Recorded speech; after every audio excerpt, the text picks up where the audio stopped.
Juniors, hi, my name is Cecily. I used to teach 11th grade history. I love 11th grade, and I am here with you for perhaps even a less than 10-minute video about one of my favorite things, the CASP, English Language Arts Performance Task. Why a video just for you, 11th graders, about the CASP, English Language Arts Performance Task? Because in both sad and exciting news, this is the last year that you get to take this thing and show what you know about reading and writing information. All right. And the reason you and I are talking about it is that I always feel like I do better and I feel better when I know what is expected of me and what's coming up. So let's do a quick review. Do you know what CASP stands for as an acronym?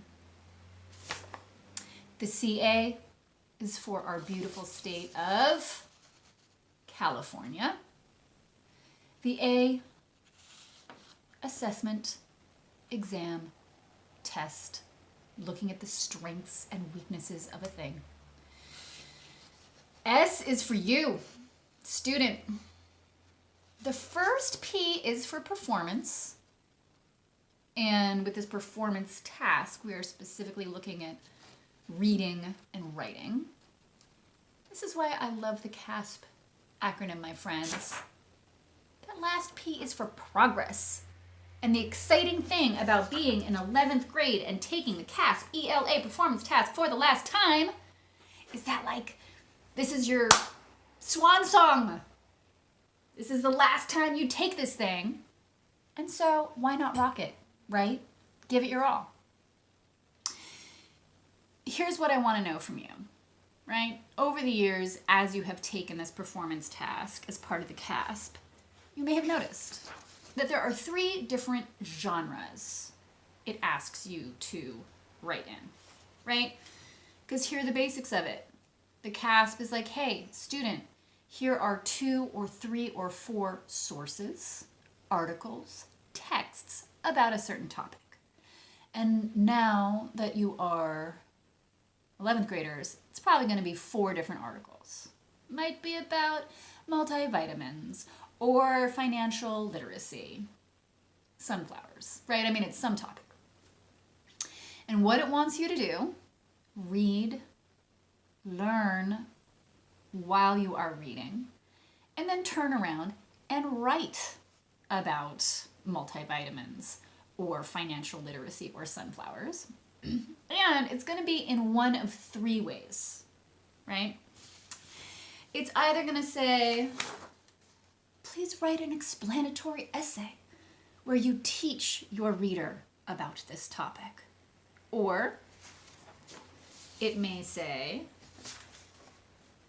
now that you have learned about this topic, form an opinion and try to persuade your reader with an argumentative essay about this topic. I will say, I have noticed, I think in 11th grade, the performance task focuses primarily on either the explanatory/informational genre or the argumentative opinion one. But guys, there are still standards in 11th grade for narratives. I still hold out hope that it may say, hey, you know what, 11th grader? Now that you have read and learned about this topic, go ahead and write a narrative. Tell your reader a story influenced by what you now know. All right, so those are the 3 genres.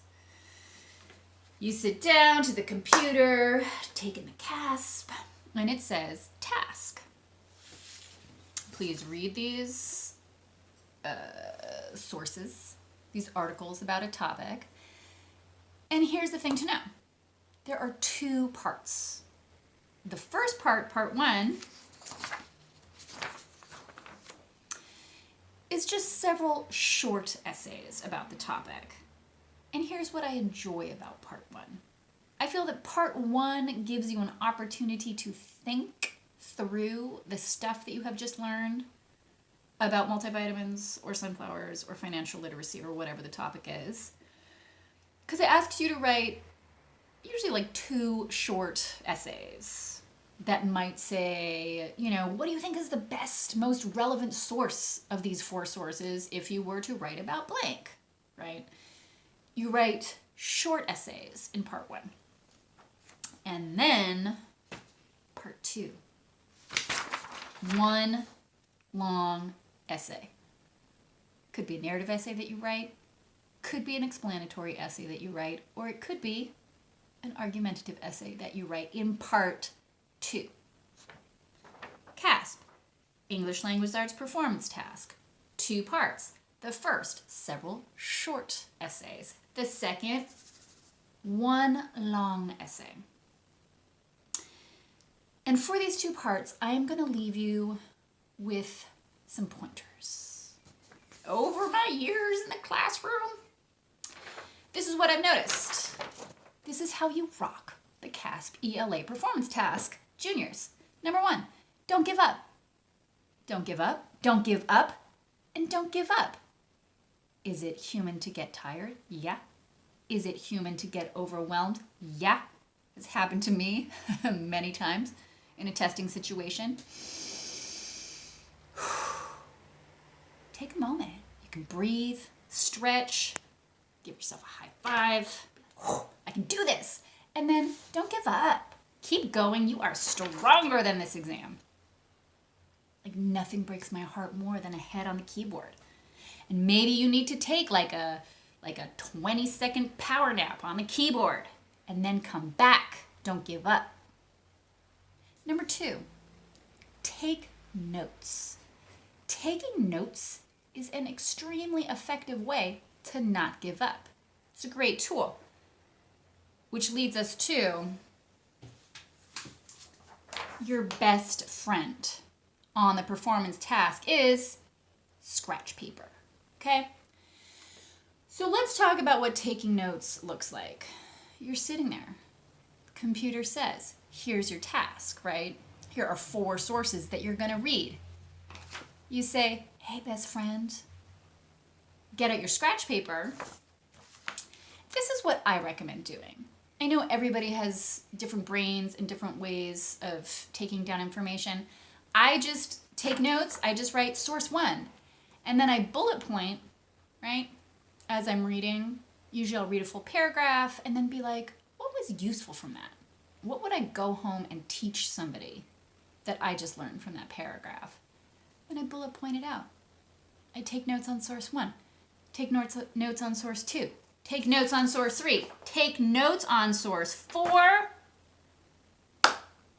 Give myself that high five. And I'm like, that's right. I just took notes on 4 sources. This leads us to pointer number 3. Plan your essay before you type. You know who's going to help you do that? Your best friend, scratch paper. Okay? So I often think of scratch paper in 2 ways. There's the input scratch paper, where I am writing down what I am learning from these sources.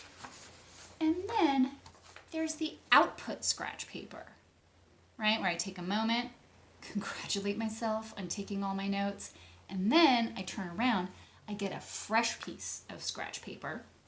And this is now my output scratch paper, right? This is where I now say, okay, I've learned all these things.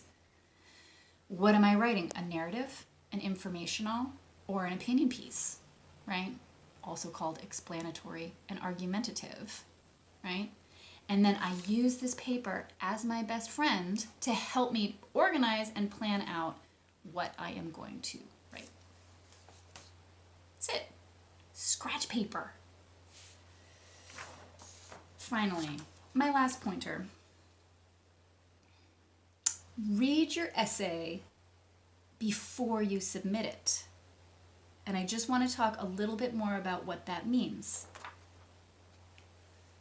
I like to give myself a little break, right? After I'm like, there it is. I took my notes, I planned it out, I typed it up, there it is. I give myself a moment, and then I reread what I have created, but as if I were a different person. Okay? I have the essay, and then I say, I'm going to read this as if I were a random reader who I don't even know yet, right? And I try to read what I have written through fresh eyes. Perhaps it is through the eyes of your teacher or the principal or, some random person who is reading it on a computer as they are assessing your essay. And I say, ooh, and it helps me catch many things, right? Either I can reorganize some stuff, I can add in a few details that come to mind as I reread it. Sometimes I just catch typos, guys. Rereading your essay before you submit it can also be a real pleasure, where you're just like, that's right, I rocked the CASP ELA performance task. And I leave you with this. You pick your metaphor for scratch paper. Some people on the performance task like to call it a tool that helps them achieve their goals. Some students with whom I have worked have called it a weapon to help attack the exam and stay engaged. And as you know, juniors, for me, scratch paper, it's my best friend. Happy reading, happy writing, and have fun as you attack the CASP ELA performance task one last time.